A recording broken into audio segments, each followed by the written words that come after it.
Assalamualaikum warahmatullahi wabarakatuh. Nama saya Fitri Alailatul Hasanah, NIM 2017-4023. Di sini saya akan menjelaskan tentang manajemen kurikulum di lembaga pendidikan Islam. Yang pertama, manajemen. Manajemen sendiri memiliki arti proses penggunaan sumber daya secara efektif untuk mencapai sasaran pimpinan yang bertanggung jawab atas jalannya perusahaan atau organisasi. Dan kurikulum sendiri berasal dari bahasa Latin yang artinya kurir artinya pelari, dan kurer artinya tempat terpacu. Jadi kurikulum dapat diartikan sebagai jarak yang harus ditempuh oleh pelari. Nah, dari rumusan itu dapat diartikan kurikulum dalam pendidikan diartikan sejumlah mata pelajaran yang harus ditempuh atau diselesaikan oleh peserta didik untuk mendapatkan ijazah. Kurikulum merupakan salah satu komponen yang sangat menentukan dalam suatu sistem pendidikan. Karena itu, kurikulum merupakan alat yang sangat penting untuk mencapai tujuan pendidikan sekaligus sebagai pedoman dan pelaksanaan pengajaran pada semua jenis dan tingkat pendidikan. Pendidikan Islam adalah pendidikan yang didasarkan pada nilai-nilai ajaran Islam sebagaimana yang tercantum dalam Al-Quran dan Al-Hadis serta dalam pemikiran para ulama dalam praktik sejarah umat Islam. Kurikulum pendidikan Islam dikenal dengan kata manhaj, yang berarti jalan yang terang dan dilalui oleh pendidik bersama anak didiknya untuk mengembangkan pengetahuan, keterampilan, dan sikap. Jika diaplikasikan dalam kurikulum lembaga pendidikan Islam, maka kurikulum berfungsi sebagai pedoman yang digunakan oleh pendidik untuk membimbing peserta didik ke arah tujuan tertinggi pendidikan Islam melalui akumulasi sejumlah ilmu pengetahuan, keterampilan, dan sikap. Dalam hal ini, proses pendidikan Islam bukanlah suatu proses yang dapat dilakukan secara serampangan, tapi hendaknya mengacu kepada konseptualisasi manusia paripurna atau insan kamil atau manusia yang sempurna yang strateginya telah tersusun secara sistematis dan dalam kurikulum pendidikan Islam. Baik, mungkin cukup sekian penjelasan dari saya. Wassalamualaikum warahmatullahi wabarakatuh. Assalamualaikum warahmatullahi wabarakatuh. Perkenalkan, nama saya Dwinda Nuril Iman, NIM T 2017-4019. Di sini saya akan menjelaskan tentang konsep kurikulum lembaga pendidikan Islam. Selama ini, kurikulum dianggap sebagai penentu keberhasilan pendidikan termasuk dalam pendidikan Islam.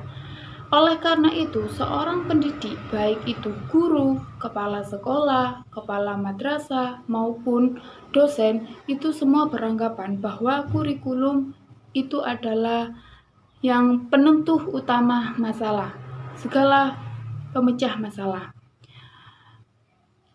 Namun, kesadaranlah yang menjadi problem yang paling besar, yaitu lemahnya kesadaran untuk berprestasi maupun kesadaran untuk menghilangkan kebodohan dan kesadaran untuk berbuat yang baik. Dari segi pelakunya, kesadaran yang lemah itu terjadi pada semua pihak secara merata, baik pada pemerintah, kepala sekolah, kepala madrasah, guru, siswa, maupun masyarakat. Pemerintah ini kurang menghargai guru dan dosen, terutama bagi yang berstatus tidak menetap. Padahal mereka merupakan ujung tombak pendidikan. Kepala sekolah maupun kepala madrasah ini lebih memperhatikan urusan fisik sekolah maupun madrasah daripada kualitas pembelajaran. Para guru hanya mengajarkan rutinitas mengajar dan hampir tidak pernah melakukan inovasi-inovasi. Sementara itu, masyarakat juga bersikap pragmatis dengan cenderung mengejar pendidikan cepat selesai, tugas ringan, dan cepat kerja, tanpa mempertimbangkan efek negatifnya. Kurikulum pendidikan Islam memiliki ciri-ciri tertentu. Di antaranya, yang pertama, kurikulum pendidikan Islam itu menonjolkan tujuan agama dan akhlakul karimah sebagai tujuan, kandungan, metode, maupun tekniknya. Ciri yang kedua yaitu memiliki keseimbangan antara kandungan kurikulum dari segi ilmu dan seni, pengalaman, dan kegiatan mengajar yang beragam. Ciri yang ketiga itu memiliki perhatian yang luas dan kandungan yang menyeluruh. Maksudnya di sini ialah aspek pribadi siswa tepat pada sasaran, terutama aspek pribadi siswi, yaitu jasmani, akhlak, maupun rohani. Ciri yang keempat yaitu berkecenderungan pada seni halus, aktivitas pendidikan jasmani, latihan militer, pengetahuan teknik, latihan kejurusan, dan bahasa asing untuk perorangan maupun bagi mereka yang memiliki kesediaan bakat dan keinginan. Samping ciri-ciri kurikulum pendidikan Islam, pasti juga terdapat prinsip-prinsip umum yang menjadi dasar kurikulum pendidikan Islam, yaitu sebagai berikut. Yang pertama, pertautan yang sempurna dengan agama, termasuk ajaran-ajaran dan nilai-nilainya. Kemudian yang kedua yaitu prinsip menyeluruh atau universal pada tujuan dan kandungan-kandungan kurikulum. Yang ketiga, keseimbangan yang relatif antara tujuan-tujuan dan kandungan-kandungan kurikulum. Yang keempat, adanya pertautan antara bakat, minat, kemampuan, dan kebutuhan pelajar. Yang kelima, yaitu pemeliharaan perbedaan individual di antara pelajar dalam bakat, minat, kemampuan, kebutuhan, dan masalahnya, serta memelihara perbedaan di antara alam sekitar dan masyarakat. Yang keenam, yaitu prinsip perkembangan dan perubahan prinsip pertautan antara pelajaran, pengalaman, dan kreativitas yang terkandung dalam kurikulum. Oleh karena itu, dapat dikatakan bahwa sebagai inti dari prinsip kurikulum pendidikan Islam adalah kurikulum yang dapat memotivasi siswa untuk berakhlak atau berbudi pekerti yang baik terhadap Tuhan, terhadap diri, dan lingkungan sekitar berdasarkan ketetapan Al-Quran, As-Sunnah, serta ijtihad para ulama. Mungkin hanya ini yang dapat saya sampaikan, kurang lebihnya mohon maaf sebesar-besarnya. Wassalamualaikum warahmatullahi wabarakatuh. Assalamualaikum warahmatullahi wabarakatuh. Saya Nurul Hidayah akan menjelaskan tentang materi pokok dalam kurikulum pendidikan Islam. Nah, dalam pendidikan Islam tentunya terdapat pokok-pokok materi yang dijadikan sebagai dasar yang nantinya akan dijabarkan sesuai dengan kurikulum. Di antara materi pokok tersebut antara lain yang pertama hubungan manusia dengan Allah, yaitu hablum minallah. Hablum minallah ini mendapatkan prioritas pertama dalam penyusunan kurikulum yang hendak dicapai. Hablum minallah mencakup segi keislaman, keimanan, dan keihsanan. Yang kedua, hubungan manusia dengan manusia. Nah, tujuan yang hendak dicapai dalam kurikulum ini mencakup kewajiban dan larangan dalam hubungan sesama manusia. Dari segi hak kewajiban dalam bidang pemilikan dan jasa. Yang ketiga, yaitu hubungan manusia dengan alam. Agama Islam banyak mengajarkan tentang alam sekitar. Dan manusia diberi mandat oleh Allah Subhanahu wa taala sebagai khalifah di muka bumi. Manusia boleh menggunakan dan mengambil manfaat sesuai dengan garis-garis yang sudah ditentukan oleh Allah Subhanahu wa taala. Terima kasih. Wassalamualaikum warahmatullahi wabarakatuh. Assalamualaikum warahmatullahi wabarakatuh. Perkenalkan, nama saya Dwi Indah Sri Wahyuni, NIM T2017-4008. Di sini saya akan menjelaskan tentang dasar kurikulum pendidikan Islam.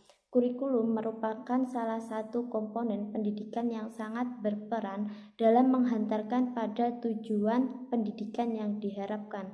Untuk itu, kurikulum merupakan kekuatan utama yang mempengaruhi dan membentuk proses pembelajaran. Maksudnya apa? Ketika ada kesalahan dalam penyusunan kurikulum, otomatis akan menyebabkan kegagalan dalam suatu pendidikan. Dan sebaliknya, ketika berhasil dalam penyusunan kurikulum, otomatis akan menyebabkan keberhasilan dalam suatu pendidikan. Nah, menurut Herman H. Horne, seperti yang dikutip Iskandar Widyakusumo dan Usman Mulyadi, memberikan dasar bagi penyusunan kurikulum atas 3 macam.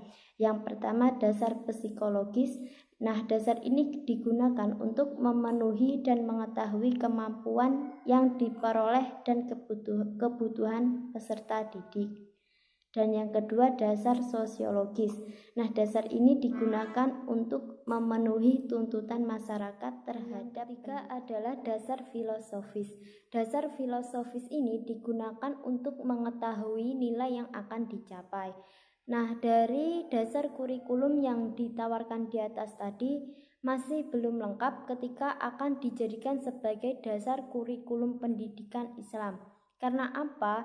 Karena dalam pendidikan Islam ada usaha-usaha untuk mentransfer dan menanamkan nilai-nilai agama Islam sebagai titik sentral tujuan dan proses pendidikan Islam. Oleh karena itu, Al-Syaibani memberikan kerangka dasar yang jelas tentang pendidikan Islam atau kurikulum pendidikan Islam, yaitu yang pertama adalah dasar agama. Dasar agama ini hendaknya menjadi ruh dan target tertinggi dalam kurikulum. Dasar agama dalam kurikulum pendidikan Islam ini jelas harus didasarkan pada Al-Quran dan Al-Sunnah. Dan yang kedua adalah dasar falsafah. Dasar falsafah ini memberikan pedoman bagi tujuan pendidikan Islam secara filosofis, sehingga tujuan, isi, dan organisasi kurikulum mengandung suatu kebenaran dan pandangan hidup dalam membentuk nilai-nilai yang diyakini sebagai suatu kebenaran, baik ditinjau dari segi ontologi, epistemologi, maupun aksiologi. Dan yang ketiga adalah dasar psikologis. Dasar ini memberikan landasan dalam perumusan kurikulum yang sejalan dengan ciri-ciri perkembangan psikis peserta didik, sesuai dengan tahap kematangan dan bakatnya, dan memperhatikan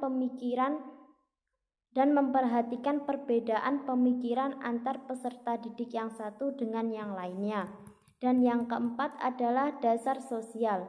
Dasar sosial ini memberikan gambaran bagi kurikulum pendidikan Islam yang tercermin pada dasar sosial yang mengandung ciri-ciri masyarakat Islam dan kebudayaan, baik dari segi pengetahuan, nilai-nilai ideal, cara berpikir, dan adat kebiasaan, dan sebagaimana.